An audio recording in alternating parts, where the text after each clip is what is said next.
የመድኃኒታችን የኢየሱስ ክርስቶስ ሐዋርያና ረድኡ ከሚሆን ከቅዱስ ዮሐንስ መልእክት ምዕራፍ 2 ከቁጥር 20 ጸሎቱና በረከቱ በርዕሰ ሊቃነ ጳጳሳት በአባ ማትያስ ወጽኡ ሊቃነ ጳጳሳት በአባ ሕርያቆስ በመምህራችን በአባ ኤፍሬም በደብራችን በደብረ ብርሃን በሀገራችን በኢትዮጵያ እንዲሁም በዚህች ቅድስት ስፍራ ተሰብስበን በምንጸልይና በምናምን ሕዝበ ክርስቲያን ላይ ጸንቶ ይኖር ለዘላለሙ አሜን።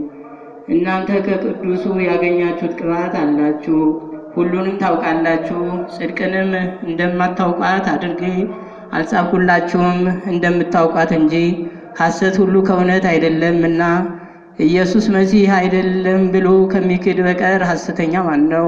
ይህ ነው ሐሳዊ መሲህ አብን ወልድን የሚክድ ወልድንም የሚክድ ሁሉ በአብን የለም። በወልድም የሚያምን ግን በአብ አለ። ወንድሞቹ ይህንን ዓለም አትውደዱ። ዓለምን አላፊ ነው፣ ንብረቱም አላፊ ነው።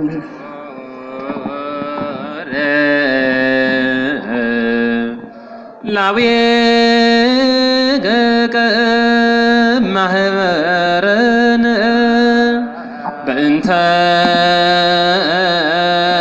ቅዱሳን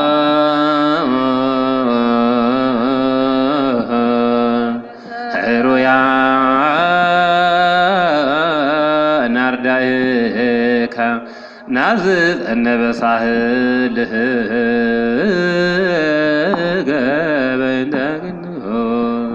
ተንስ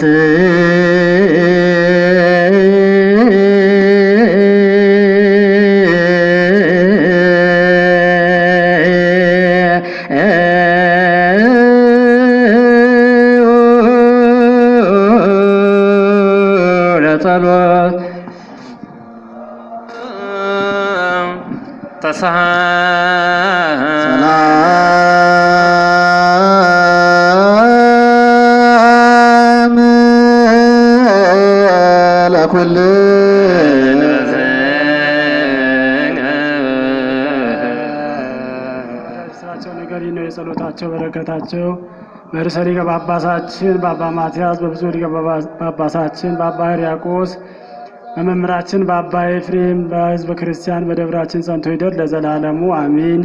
የሐዋርያት ሥራ ምዕራፍ 20 ከቁጥር 16 እስከ 22 ያለው ቃል እንዲህ ይላል። ጳውሎስ ወደ ኢየሩሳሌም ሊሄድ ቆርጦ በነበረና በእስያ እንዳይዘገይ የሚቻለውም ቢሆን ለበዓለ ሃምሳ ኢየሩሳሌም ለመድረስ ቸኩሎ ነበርና ከሚሌጡም የቤተ ክርስቲያንን ቀሳውስት ይጠሯቸው ዘንድ ወደ ኤፌሶን ላከ።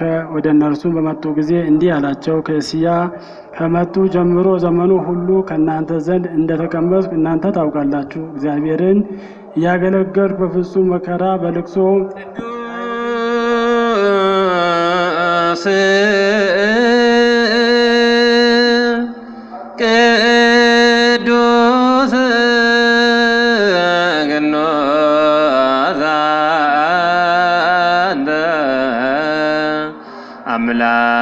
አምላክህ አባዜ ጉሉ ቅዱስ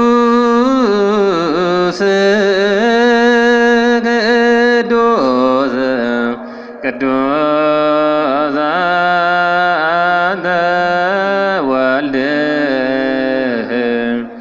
ዋሕድ ዛንተ ቃለ አብያው ቅዱስ ቅዱስ ቅዱስ አንተ መንፈስ ቅዱስ ዘታምር ኩሎ